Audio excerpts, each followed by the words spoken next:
So that's sort of a preview for some of the things you got to think about. And what I'd like to do is go through this, use this as talking points just to give you my opinion. It's my opinion, nothing more than that. This is not going to be a legal discussion. Legal issues matter when you've got something going. The question is, how do you get something going? So this is kind of a talk about that. And we can talk about the legal issues if you want. In fact, we should talk about some legal issues. Because when you position your company to go to U.S. to raise money, you've got to have a platform company in the U.S. There are U.S. venture funds that are investing directly in Europe. Sequoia, Accel, Index Ventures. Actually, those three funds, they all have offices in London. So they're scouting around in all the countries in the European Union. But the preponderance of funds are not investing directly into Europe. You can say, why is that? And I'm not really sure, because they are investing in China. They are investing in Asia.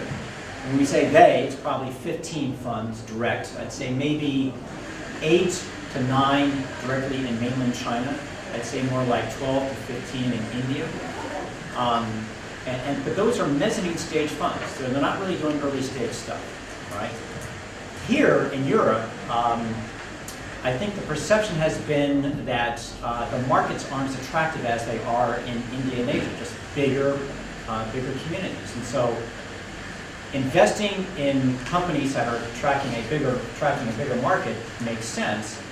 But what's interesting in the European Union, and there's sort of a new understanding of this with the U.S. investment community, is you've got deep innovation, really great engineers and teams here.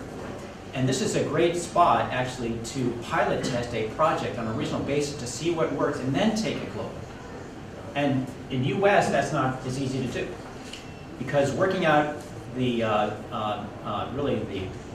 issues on your solution when you're trying to beta test something, sort of soft launch in the U.S., everyone's looking at you, your mistakes are public, and it might actually be better doing a soft launch and a regional launch here in Europe, in the Polish economy, figuring out what works, but then scaling it outside.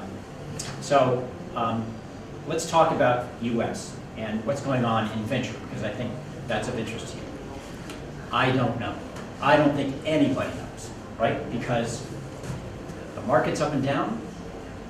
IPOs have kind of come to a standstill.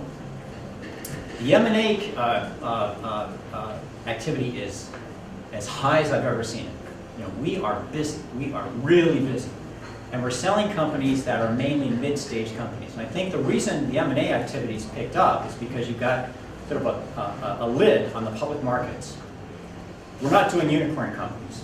So our companies are more valued, let's say, 5 million to, let's say, 150 million in that range. And there's a lot of activity sort of in that valuation range. And the reason is that large companies are always looking for new solutions. Innovation drives technology, as we all know. And with the public markets sort of being static, companies are trying to figure out how they add value, even with large public companies, right? And you could say, okay, so the market's just kind of turned south in the past 3 months, and there's really nothing to sort of judge what the trend line is, and I think that's true.